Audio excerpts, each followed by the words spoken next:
Hello students, welcome back to your online platform Vedika commerce classes. आज इस class के अंदर हम करेंगे ओवर सब्सक्रिप्शन। ओवर सब्सक्रिप्शन होता क्या है, ओवर सब्सक्रिप्शन के केस में ट्रीटमेंट किस तरह से होंगे, कंपनी के पास क्या क्या ऑप्शन है उस पैसे को एडजस्ट करने का, कंपनी किस तरह से उस पैसे को एडजस्ट कर सकती है, ओवर सब्सक्रिप्शन की जर्नल एंट्रीज किस तरह से की जाएंगी, और वो सारे पॉइंट्स जहां पे स्टूडेंट्स नॉर्मली कंफ्यूज होते हैं, नॉर्मली मिस्टेक करते हैं, और वो सारे पॉइंट्स जो एमसीक्यू की फॉर्म में आपका प्रैक्टिकल एग्जाम के अंदर एग्जामिनर आपसे पूछ लेता है, 12th बोर्ड के अंदर वो एमसीक्यू की फॉर्म में क्वेश्चंस आते हैं, और सीए फाउंडेशन या फिर आपके किसी भी बीकॉम एमकॉम किसी भी सेमेस्टर के अंदर जब भी कंपनी अकाउंट आप पढ़ते हो वहां पे ये क्वेश्चंस, ये पॉइंट्स टाइम टाइम पे पूछे जाते हैं। और अगर आपको मोर देन 90% स्कोर करना है तो फिर डिटेल में तो जानना पड़ेगा ना बेटा, किस पॉइंट का मीनिंग क्या होता है और उसका ट्रीटमेंट क्या होता है और उसको कैसे जर्नलाइज किया जाता है। तो अगर आप भी 90% से ज्यादा मार्क्स स्कोर करना चाहते हैं तो इस वीडियो को लास्ट तक देखना, बिना स्किप किए हुए देखना, क्योंकि इससे related each and every point हम यहाँ पे कवर करेंगे। अब बेटा ये क्वेश्चन तो ओवर सब्सक्रिप्शन का है, इसके अंदर तीनों केसेस डिफाइन किए गए हैं, तो ये वीडियो लेंथी हो गई है। तो अगर आप रियली पढ़ना चाहते हैं और मोर देन 90% मार्क्स स्कोर करना चाहते हैं तो इस वीडियो को बिना स्किप किए लास्ट तक देखना, इससे आपके बहुत सारे पॉइंट्स क्लियर होंगे और आपको हेल्प मिलेगी क्वेश्चंस को सॉल्व करने में। इससे पहले हमने issue of share for cash at par last class के अंदर कवर किया था, उसके बाद हमने issue of share for premium भी किया था। अभी हम ओवर सब्सक्रिप्शन की कंडीशन समझेंगे, उसकी जर्नल एंट्री समझेंगे, और उससे रिलेटेड जो भी न्यूमेरिकल्स होंगे या जर्नलाइज करना होगा उसको हम यहाँ पे समझेंगे, इससे रिलेटेड इंपॉर्टेंट पॉइंट समझेंगे। ठीक है, इसके बाद में फिर हम यही क्वेश्चन जो है प्रीमियम के फॉर्म में भी करेंगे। सो विदाउट वेस्टिंग टाइम हम स्टार्ट करते हैं। हमारे पास पॉइंट है over subscription of shares. Over subscription बेटा होता क्या है, नाम से ही समझ में आ रहा है, सब्सक्रिप्शन जब ओवर हो गया है तो उसको हमने ओवर सब्सक्रिप्शन बोल दिया है। लेकिन पॉइंट इज कि सब्सक्रिप्शन क्या है। अब सब्सक्रिप्शन का मीनिंग क्या होता है कि जब हम किसी चीज का राइट एक्सेस करना चाहते हैं तो हम उसके लिए कुछ पेमेंट कर देते हैं। जैसे आप टीवी चैनल सब्सक्राइब करते हो, आप बहुत सारी चीजें सब्सक्राइब करते हो, तो क्या मीनिंग होता है उसका कि आपको वो पर्टिकुलर चैनल जो है कुछ टाइम पीरियड के लिए देखना है, एक्सेस करना है, इसलिए आप एक मंथली या जो भी पीरियडिक पेमेंट होती है वो पेमेंट आप कर देते हो। तो मीनिंग क्या हुआ कि आप जो पेमेंट कर देते हो, जो पेमेंट आपकी तरफ से कंपनी को गई है, उस पेमेंट को ही तो सब्सक्रिप्शन कहते हैं। ठीक है, तो सब्सक्रिप्शन का मीनिंग है कि जब आप किसी पर्टिकुलर राइट को एक्सेस करने के लिए या पर्टिकुलर शेयर को खरीदने के लिए पेमेंट कर देते हो तो वो पेमेंट जो है सब्सक्रिप्शन बोली जाती है अकाउंट्स की लैंग्वेज में। सिंपल लैंग्वेज में तो उसको पेमेंट ही कहते हैं, है ना, लेकिन अकाउंट्स की लैंग्वेज में उसको सब्सक्रिप्शन कहते हैं। और ये कितनी तरह का होता है, किस तरह की कैलकुलेशन होती है, अगर इससे रिलेटेड आपको कोई डाउट है तो ये वीडियो आप एक्सेस कर सकते हैं। इसके अंदर सब्सक्राइब्ड कैपिटल को पूरी तरह से एक्सप्लेन किया गया है और उसको बैलेंस शीट में कैसे दिखाना है वो सब भी वहां पे किया गया है। तो अभी हम अपने टॉपिक पे आते हैं, ओवर सब्सक्रिप्शन।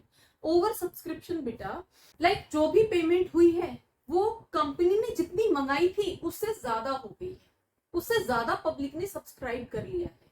लाइक कंपनी ने 10,000 शेयर्स इशू किए थे 10 रुपए के, तो इसके अकॉर्डिंग तो कंपनी ने 1 लाख रुपए मंगाया था पब्लिक से, 1 लाख रुपए मंगाया था ना, 10,000 शेयर 10 रुपए वाले, तो 1 लाख रुपए मंगाया था।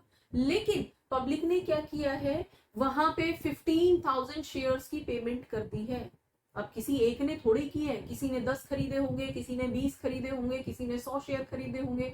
इस तरह से करके कंपनी के पास जो पैसा आ गया है वो 15,000 शेयर्स का आ गया है। अब कंपनी तो कंफ्यूज्ड, अब कंपनी क्या करेगी, कंपनी के पास शेयर्स तो 10,000 है, तो वो तो मैक्सिमम 10,000 ही दे सकती है। अब यहाँ पे भी बच्चों को प्रॉब्लम होती है, पता है, बच्चे फील करते हैं, आप लोगों को लगता है कि 15,000 शेयर्स का पैसा आ गया है तो पूरे 15,000 शेयर की कैलकुलेशन हो जाएगी, अब लास्ट तक 15,000 शेयर्स की होगी, है ना, क्योंकि शेयर तो 15,000 है, लोगों ने अप्लाई किया है, तो जितना लोगों ने अप्लाई किया उनको उतने शेयर की कैलकुलेशन होगी। नहीं, ऐसा नहीं होता। उसने इशू ही 10,000 किए हैं तो उसके पास तो मैक्सिमम जो यूनिट्स हैं शेयर्स की वो 10,000 ही है ना, वो 15,000 कहां से लाएगी, 15,000 नहीं इशू कर रही है, तो वो मैक्सिमम 10,000 शेयर्स ही दे सकती है पब्लिक को। पब्लिक ने चाहे जितना भी पैसा दे दिया, लेकिन वो मैक्सिमम 10,000 शेयर ही दे सकती है इस केस में, ठीक है, मतलब जितना उसने इशू किए थे उससे ज्यादा वो शेयर्स नहीं दे सकती। तो पॉइंट इज कि ये जो एक्स्ट्रा पैसा आ गया है 5,000 शेयर्स का, उनका अब क्या हो, उस पैसे का अब क्या होगा। अब ऐसे केस में कंपनी के पास 3 ऑप्शंस होते हैं मेनली। 3 क्या क्या ऑप्शन होते हैं कि या तो वो सारा पैसा एडजस्ट करवा दे। अब जिन लोगों ने 15,000 शेयर्स के लिए अप्लाई किया था उनको जितने शेयर्स के लिए उन्होंने अप्लाई किया था उतने ना देके कम दे दे। जैसे किसी ने 15 शेयर के लिए अगर अप्लाई किया था तो उसको 10 शेयर दे दे, राइट। तो इस तरह से करके जिन लोगों का 15,000 का पैसा आया था उनको 10,000 शेयर्स दे दिए जाएंगे, तो यहाँ पे 5,000 शेयर का पैसा हमारे पास एक्स्ट्रा हो, ठीक है। तो कंपनी उस 5,000 शेयर को क्या करेगी, कंपनी पूरी कोशिश करेगी कि उस पैसे को एडजस्ट करा दे। एडजस्ट का मतलब आगे आने वाली कॉल्स में एडजस्ट करा देगी। कंपनी है ना, बनिया है, छोड़ेगी नहीं एक भी पैसे को। और जो पैसा उसके पास एडवांस में आ गया है उसको कभी रिटर्न नहीं करेगी, है ना। अब बनिए लोगों से ज्यादा अच्छा बिजनेस करना आता है क्या किसी को। पैसा आना है, आ चुका है, तो उस पैसे को वापस तो नहीं करना चाहेगी ना कंपनी। आ गया ना, ठीक है, अब तुम्हें आगे अलॉटमेंट की इंस्टॉलमेंट देनी है, कॉल्स की इंस्टॉलमेंट देनी है, तो बेटर है कि ये जो पैसा तुम्हारा एक्स्ट्रा तुमने मुझे दिया है इस पैसे को अपनी आगे वाली कॉल्स में एडजस्ट करा लेना, वापस नहीं करूंगी। समझ में आ गया, ठीक है। तो दैट इज एडजस्टमेंट। तो उस पैसे को कंपनी एडजस्ट करा लेती है। सेकेंड ऑप्शन आता है बोथ, एडजस्ट भी करा लेगी कंपनी, क्या करेगी जितना मैक्सिमम हो पाएगा एडजस्ट कराने की कोशिश करेगी, ठीक है। लेकिन अगर एडजस्ट नहीं हो पाया या कुछ शेयर्स ऐसे हैं जो एडजस्ट नहीं हो सकते, जैसे कि किसी ने 2-3 शेयर्स के लिए अप्लाई किया है, तो जिन्होंने 15 के लिए किया था उनको तो 10 दे दिए, लेकिन जिन्होंने 2 शेयर 3 शेयर के लिए अप्लाई किया उनको किस तरह से कैलकुलेशन करेगी। जो पेनी स्टॉक्स लोग खरीद लेते हैं तो ऐसे केस में कुछ पैसे को रिटर्न कर देगी, ठीक है, कम से कम पैसा रिटर्न करने की कोशिश करेगी, ज्यादा से ज्यादा पैसा जो है कंपनी एडजस्ट करने की कोशिश करती है, ठीक है। अब दूसरी तरफ अगर नहीं ही हो पाया तो फिर कंपनी को मजबूरी में रिटर्न भी करना पड़ता है, क्योंकि उसके पास शेयर्स तो इतने ही हैं। जैसे हम एग्जांपल लेके चल रहे हैं 10,000, तो कंपनी के पास शेयर तो 10,000 ही है। अगर वो उसको एडजस्ट नहीं कर पा रही है या कंपनी के पास इस तरह का क्लॉज नहीं है कि पैसे को एडजस्ट कर सके, तो ऐसे केस में उसे रिटर्न ही करने पड़ेंगे। चाहती तो नहीं है रिटर्न करना कंपनी, लेकिन फिर भी करने पड़ेंगे। तो फिलहाल अगर ओवर सब्सक्रिप्शन का केस होता है तो कंपनी के पास मेनली 3 ऑप्शन होते हैं कि या तो वो सारे पैसे को एडजस्ट करा दे आगे आने वाली कॉल्स में, जैसे आप कहीं एडमिशन लेते हो और एडमिशन के टाइम पे आपने कुछ एक्स्ट्रा पैसे दे दिए, तो ऐसे केस में स्कूल या कॉलेज आपको वो पैसे रिफंड नहीं करेगा। क्या बोलेगा कि आपको मंथली जो पेमेंट तो करनी है ना फीस की, आप वहां पे एडजस्ट करा देना इस पैसे को। सेम मैनर में यहाँ पे इंस्टॉलमेंट पेमेंट होनी है ना अलॉटमेंट के नाम पे, कॉल्स के नाम पे, तो वहां पे एडजस्ट हो जाएगा ये पैसा, ठीक है। अगर नहीं एडजस्ट हो रहा है तो कंपनी क्या करती है, बोथ, थोड़ा पैसा एडजस्ट कर देती है और थोड़ा पैसा रिटर्न कर देती है। और थर्ड केस के अंदर कंपनी को, जैसे अगर लंप सम में सारा पैसा एक साथ आना है और बाद में कोई इंस्टॉलमेंट नहीं होनी है, तो ऐसे केस में तो कंपनी को मजबूरी में लौटाना ही पड़ेगा ना पैसा जो भी एक्स्ट्रा आ गया था। अब 10,000 शेयर्स का पैसा टोटल लंप सम में सारा एक साथ आ गया, 1 लाख रुपए 10 रुपए के अकॉर्डिंग, है ना। अब क्योंकि 15,000 शेयर्स के लिए अप्लाई हुआ था इसलिए 1,50,000 आ गए हैं, तो 50,000 को वो कहाँ एडजस्ट करेगी, सारा पैसा तो लमसम में आ गया। तो ऐसे केस में फिर उसे रिटर्न ही करना पड़ता है। तो इनकी जर्नल एंट्री कैसे होती है इसको हम यहाँ पे देखो बेटा, हम बात कर रहे हैं एडजस्टमेंट की। तो यहाँ पे हमारे पास एंट्री क्या रहेगी, जब भी पैसा आएगा, अब ये सारा पैसा तो एप्लीकेशन पे ही आ रहा है, हम एग्जाम्पल ले रहे हैं, हमने जो शेयर्स इशू किए हैं वो 10,000 शेयर्स हमने इशू किए हैं एट द रेट ऑफ 10, ठीक है। और ओवर सब्सक्रिप्शन हमारे पास हो गया है 15,000 शेयर्स के पैसे आ गए हैं, तो 5,000 शेयर्स जो है हमारे पास एक्स्ट्रा आ गया है, एक्स्ट्रा मनी आ गई है, ठीक है। ये एग्जांपल हम लेके चल रहे हैं। अब इसके अंदर जो पैसा आएगा एप्लीकेशन पे हमारा आ गया है 5 रुपए, अलॉटमेंट पे आएगा 3 रुपए और कॉल पे आएगा 2 रुपए। इस तरह से करके हम पैसे को कॉल करते हैं। डन। तो हम किस तरह से एंट्री करेंगे, हमारे पास जो फर्स्ट एंट्री होगी, अब एप्लीकेशन के टाइम पे ही तो ये पैसा आया है, तो पहले एंट्री एप्लीकेशन की होगी और वहीं पे शो होगा कि ये पैसा जो है हमारे पास एक्स्ट्रा आया है। डन।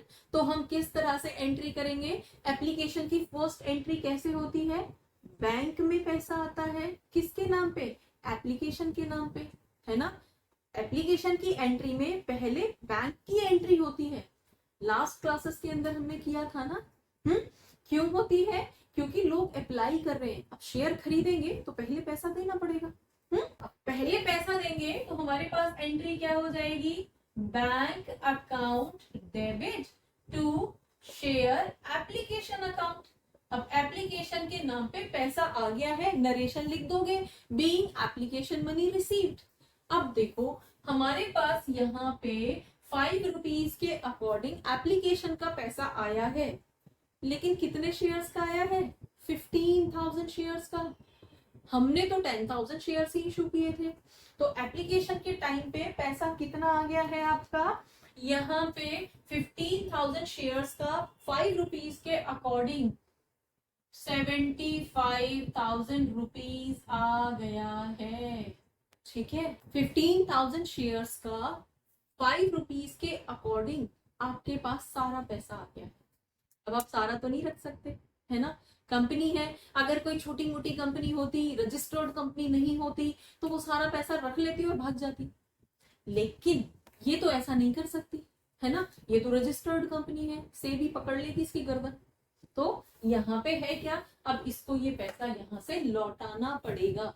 अब किस तरह से लौटाएगी या एडजस्ट करेगी, मतलब लौटाना पड़ेगा ऐसा जरूरी नहीं है, दोनों ऑप्शन है। यहाँ पे हम कौन सा पढ़ रहे हैं, एडजस्टमेंट का, तो ये पैसा उनका एडजस्ट करना पड़ेगा पब्लिक का इसको, ठीक है। तो कैसे एडजस्ट करेगी, यहाँ पे अब हम सेकेंड एंट्री करेंगे, शेयर एप्लीकेशन अकाउंट डेबिट, कितना था 75,000 था ना, इसको किस तरह से एडजस्ट करेगी, टू शेयर कैपिटल। अब शेयर कैपिटल का कितना था, शेयर कैपिटल का 10,000 का 5 रुपीज के अकॉर्डिंग इसको रखना है, तो शेयर कैपिटल का ये 50,000 रुपीज ही रखेगी। शेयर कैपिटल के अकाउंट में जो ट्रांसफर होगा पैसा वो सिर्फ उतना ही होगा जितने इसके शेयर्स थे, 10,000 शेयर्स थे, उनके लिए 5 रुपीज के अकॉर्डिंग पेमेंट आई है, तो सिर्फ उतना ही पैसा ट्रांसफर होगा, ठीक है। दूसरा पैसा कहाँ जाएगा, अब हम सिचुएशन कर रहे हैं एडजस्टमेंट की,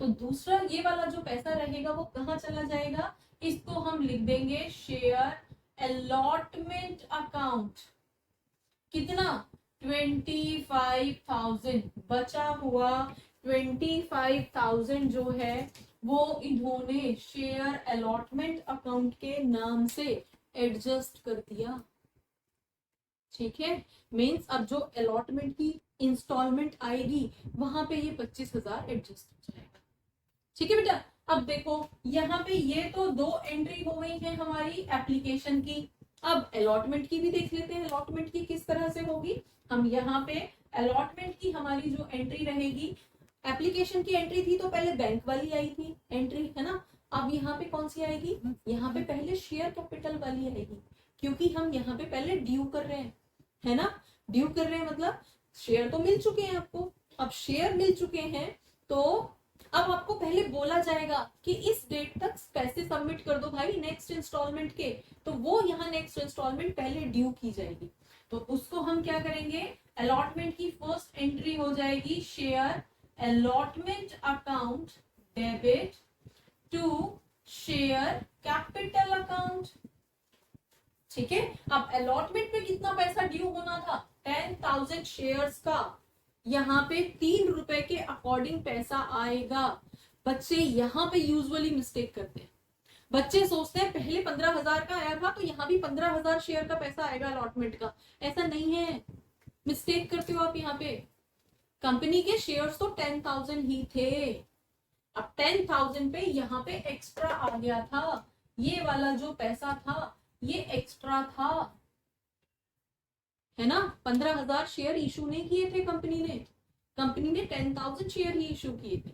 तो अब जो नेक्स्ट इंस्टॉलमेंट की पैसे कॉल किए जाएंगे वो 10,000 शेयर्स के लिए किए जाएंगे, ना कि 15,000 शेयर्स के लिए।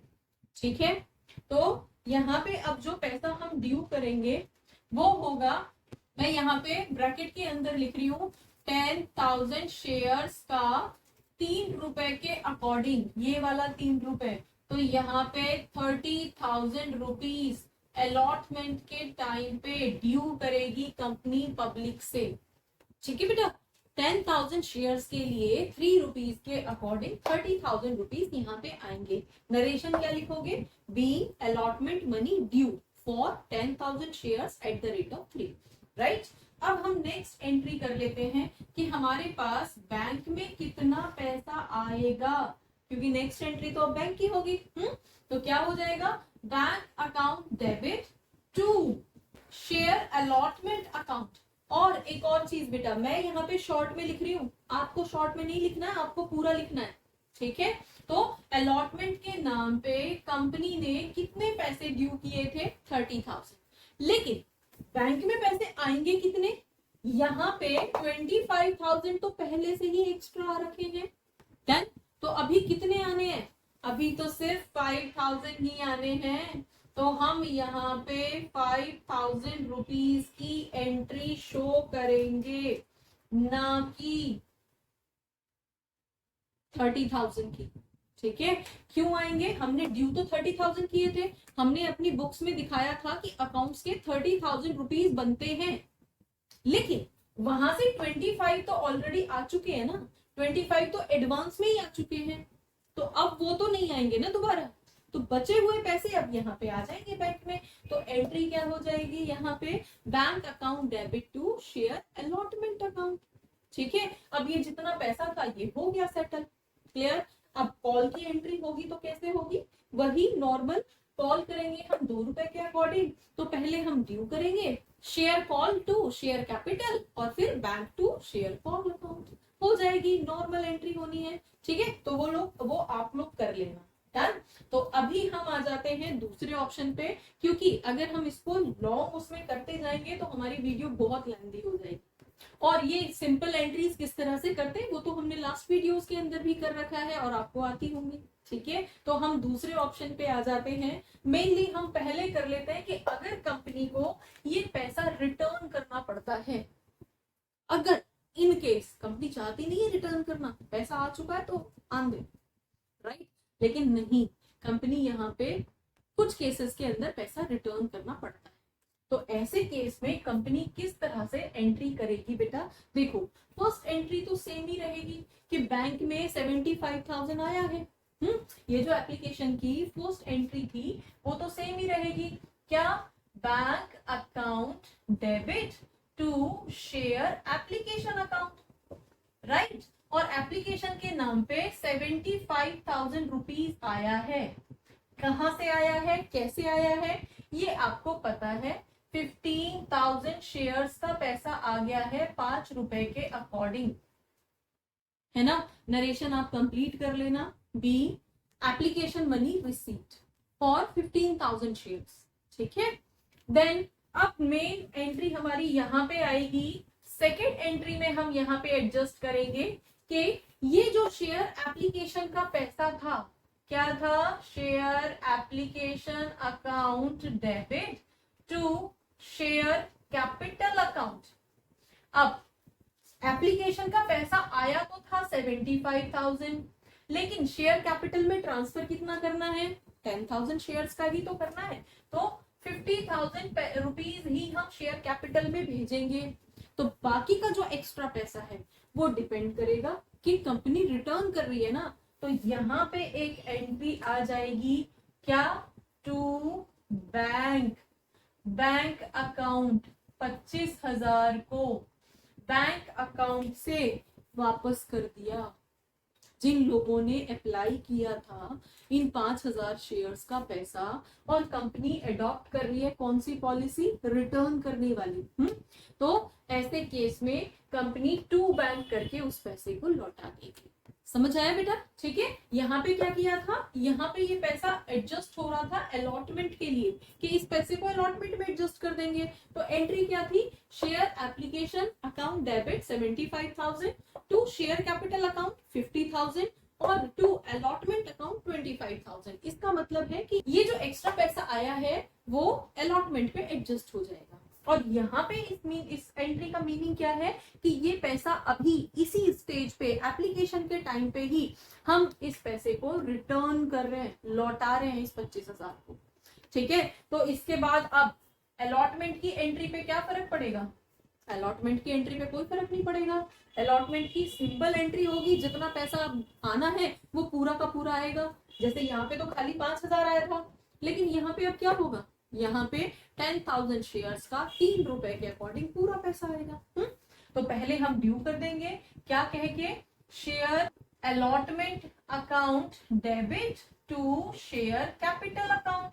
और हम कितना पैसा ड्यू कर रहे हैं, हम यहाँ पे 30,000 रुपीज ड्यू कर रहे हैं। अब 30,000 कैसे आया, क्लियर है ना, 10,000 शेयर्स का 3 रुपए के अकॉर्डिंग। नेक्स्ट एंट्री अलॉटमेंट की क्या हो जाएगी, अब share bank account debit to share allotment account. अब पूरा का पूरा 30,000 रुपीज यहाँ पे आएगा।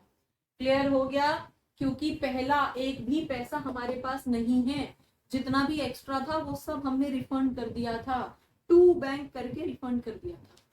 ठीक है, तो अब अलॉटमेंट के टाइम पे सिंपली हम अलॉटमेंट ड्यू करेंगे और बैंक में अलॉटमेंट का पैसा आएगा। एक और चीज, हम यहाँ पे अभी कोई भी कॉल्स इन अरियर नहीं ले रहे हैं, कोई कॉल्स इन एडवांस नहीं कंसीडर कर रहे हैं। ठीक है, तो हम ये मान के चल रहे हैं कि जितना कंपनी ड्यू कर रही है उतना पूरा का पूरा पैसा आ रहा है। अब इसके बाद में अगेन हम कॉल्स वाली एंट्री कर देंगे, पहले हम ड्यू करेंगे शेयर कॉल अकाउंट और बाद में वो बैंक में पैसा आएगा। ठीक है, तो वो आप कर लेना। नेक्स्ट आपके पास आ जाता है ये, जिसमें आपको थोड़ा सा एडजस्ट करना है और थोड़ा सा रिटर्न करना है, और इस एडजस्ट और रिटर्न को ही हम प्रोराटा कहते हैं। ठीक है, जब ये दोनों जो है, ये जहां पे भी एडजस्टमेंट वर्ड आ जाता है ना, ये वाला केस, ये वाला केस, तो ये एडजस्टमेंट वाला केस को ही प्रोराटा कहते हैं। और प्रोराटा तो भूत है शेयर कैपिटल का, सारे बच्चे डरते हैं प्रोराटा के नाम से। होता कुछ नहीं है, कुछ नहीं होता ये प्रोराटा, इसके अंदर बस एडजस्टमेंट ही तो करनी है। अब ये जो एक्स्ट्रा पैसा आ गया था, लोगों ने ज्यादा अप्लाई कर दिया था, हमारी कंपनी की गुडविल इतनी अच्छी है कि पब्लिक ने ज्यादा शेयर्स के लिए अप्लाई कर दिया था। ठीक है, हमारे पास एक्स्ट्रा पैसा आ गया था।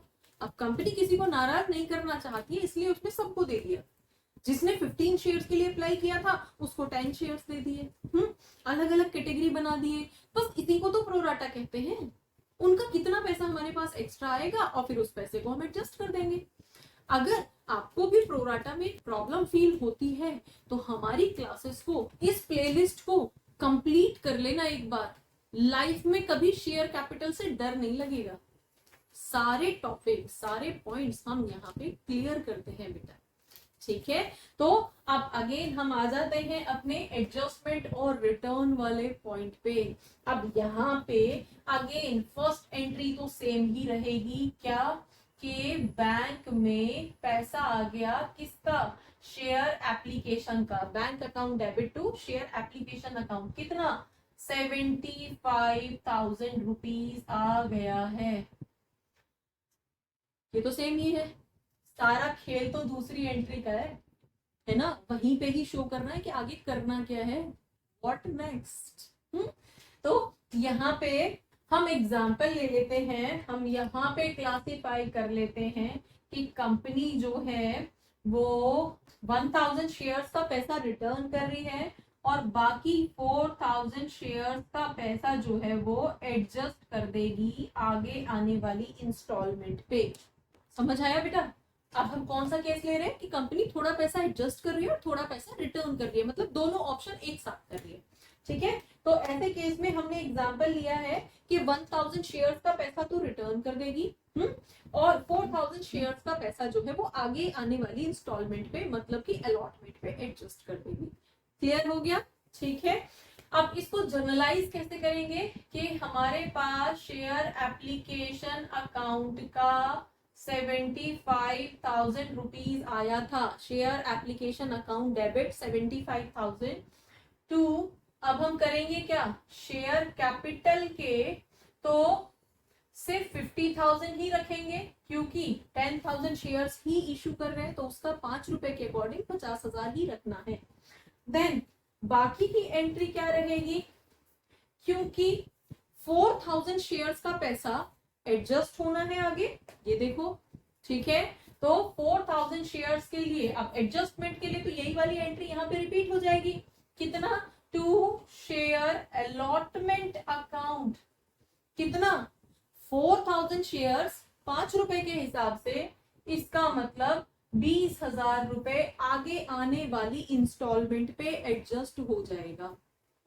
ठीक है, अब क्या बचा, 5,000 रुपए भी बचे हैं क्योंकि 1,000 शेयर हैं जो रिटर्न किए जा रहे हैं जिनका पैसा, तो क्या हो जाएगी एंट्री, वो भी हम यहीं पे लिख देंगे, टू बैंक अकाउंट, कितना, 5,000 रुपीज। अब देखो हो गया 75, मीनिंग क्या हुआ बेटा, शेयर एप्लीकेशन अकाउंट के 75,000 आए थे, उसमें से शेयर कैपिटल के हमने 10,000 शेयर के एडजस्ट कर दिए, शेयर कैपिटल में भेज दिए, बाकी के 20,000 रुपए क्योंकि हमसे क्वेश्चन कह रहा है कि 4,000 शेयर का पैसा आगे के लिए एडजस्ट करना है, तो वो 20,000 रुपीज जो है अलॉटमेंट के नाम से रिकॉर्ड कर दिए जैसे हमने यहाँ पे किए थे।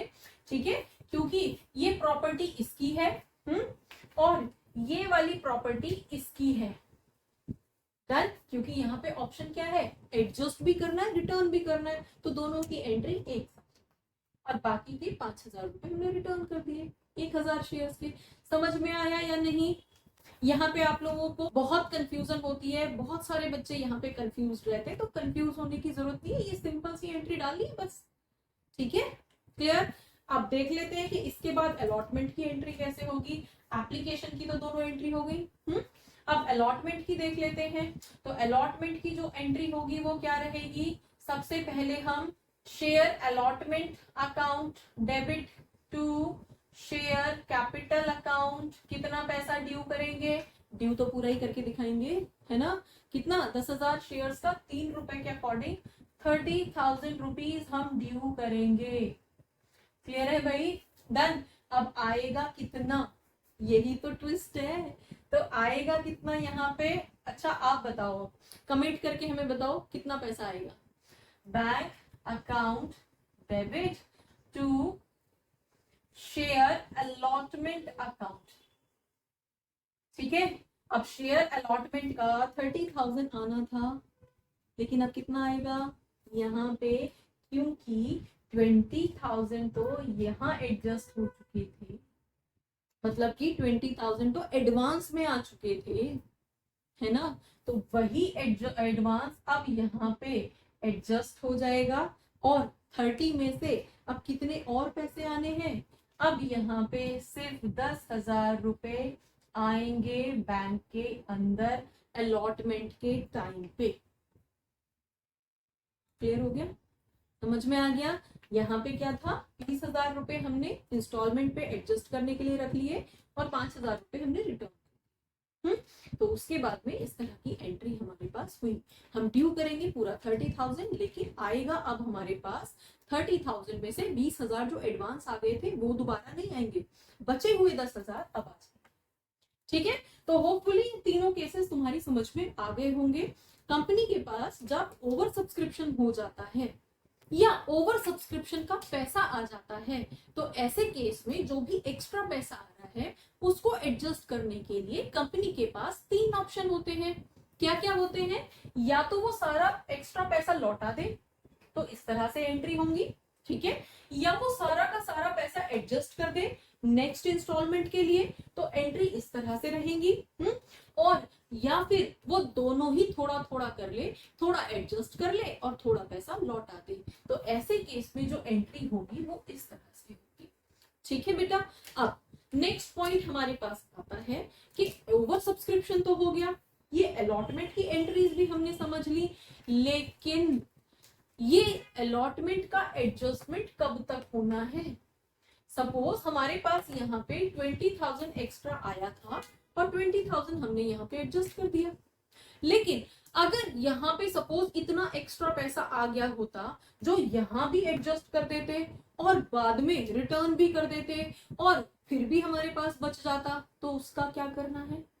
जैसे यहाँ पे तो खाली 25,000 एक्स्ट्रा आया था, 5,000 लौटा दिया, 20,000 एडजस्ट कर दिए।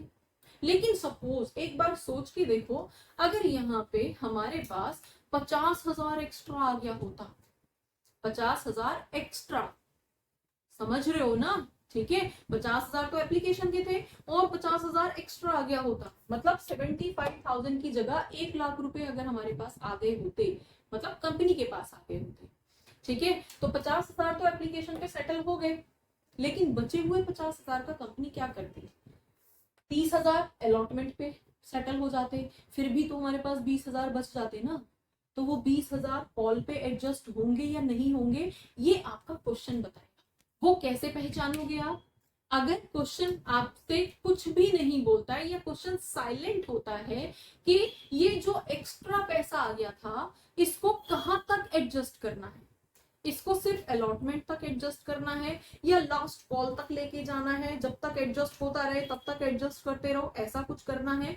अगर इस बारे में क्वेश्चन कुछ नहीं बोलता है, क्वेश्चन साइलेंट है, उसने ये बता दिया, क्वेश्चन में ये बता दिया कि पैसा आ गया, पैसा एडजस्ट हो गया, इतना पैसा एक्स्ट्रा आ गया और इस पैसे को एडजस्ट करना है, ठीक है, या कुछ भी नहीं बोला, एक्स्ट्रा आ गया है बस, अब इसका क्या करना है? थोड़ा एडजस्ट करना है, थोड़ा रिफंड करना है।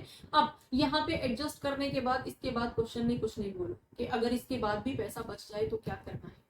तो ऐसे केस में बेटा उस पैसे को हम सिर्फ और सिर्फ अलॉटमेंट तक ही एडजस्ट करते हैं, उसके आगे नहीं ले जाते। सपोज यहाँ पे भी सपोज ये 50,000 आता तो हमें तो यहाँ पे 30,000 की जरूरत थी, तो 20,000 तो यहाँ भी बच जाता ना, तो उसको अब हम यहाँ 2 कॉल्स नहीं करते, उसको हम ये जो बैंक की एंट्री हमने यहाँ करी है सेम ऐसे ही यहाँ पे रिपीट कर देते कि यहाँ इस स्टेज पे भी 20,000 रुपए एक्स्ट्रा है जिसको कंपनी अब रिफंड कर रही है। यहाँ पे आप कई बार मिस्टेक करते हो कि ये पैसा आपको, अगर क्वेश्चन साइलेंट है कि इस पैसे को कहां तक लेके जाना है, कहां तक एडजस्ट करना है, तो उसको सिर्फ अलॉटमेंट तक ही एडजस्ट करते हैं, ठीक है, और अगर फिर भी वो बच गया है तो अलॉटमेंट की स्टेज पे ही हम उसको पैसे को रिफंड कर देते हैं। क्लियर? ठीक है। अब दूसरी चीज, अगर क्वेश्चन आपसे बोल रहा है कि जो भी एक्स्ट्रा पैसा है ओवर सब्सक्रिप्शन का, जो भी एक्स्ट्रा पैसा है उसको आप up till and allotment and call तक एडजस्ट करते जाना है, जब तक वो खत्म ना हो जाए तब तक उसको एडजस्ट करते रहना है। तो ऐसे केस में तो जितना पैसा अलॉटमेंट पे एडजस्ट होगा हो जाएगा, उसके बाद भी अगर बचेगा तो वो फिर कॉल्स पे एडजस्ट हो जाएगा, फर्स्ट कॉल पे, सेकंड कॉल पे वो चलता रहेगा, ठीक है। तो यहाँ पे भी आपका क्वेश्चन कई बार गलत हो जाता है, ध्यान रखना है आपको कि क्वेश्चन क्या बोल रहा है। क्वेश्चन अगर कुछ नहीं बोल रहा है तो सिर्फ अलॉटमेंट तक एडजस्ट करेंगे और उसके बाद पैसा रिफंड कर देंगे टू बैक करके। और अगर क्वेश्चन बोल रहा है कि इसको आगे तक एडजस्ट करना है तभी हम क्वेश्चन को आगे तक लेके जाएंगे, क्वेश्चन को मतलब ओवर सब्सक्रिप्शन के पैसे को आगे तक लेके जाएंगे, ठीक है बेटा। तो होपफुली आपको ये ओवर सब्सक्रिप्शन के क्या क्या केसेस होते हैं और किस किस केस के अंदर किस तरह से एंट्री होती है आपको समझ आया होगा। अब बेटा आज का क्विज, तो क्विज के अंदर आपको बताना है अगर शेयर की पेमेंट नहीं होती है तो उसको हम क्या बोलते हैं, कॉल्स इन अरियर या कॉल्स इन एडवांस। हमने जो कंपनी ने जो कॉल की है, पैसा मंगाया है, अगर उसकी पेमेंट नहीं आई है, कंपनी को रिसीव नहीं हुई है, तो उस पैसे को वो किस हेडिंग के अंदर लिखेगी, कॉल्स इन अरियर या फिर कॉल्स इन एडवांस। आप हमें कमेंट करके बताइए और हमें ये भी बताइए कि आपको हमारी क्लास कैसी लगी। होपफुली आपको ये सब समझ में आया होगा और ये कंप्लीट प्लेलिस्ट दे रखी है इसको डिटेल्ड में समझने के लिए। For more keep watching, keep learning. Thank you.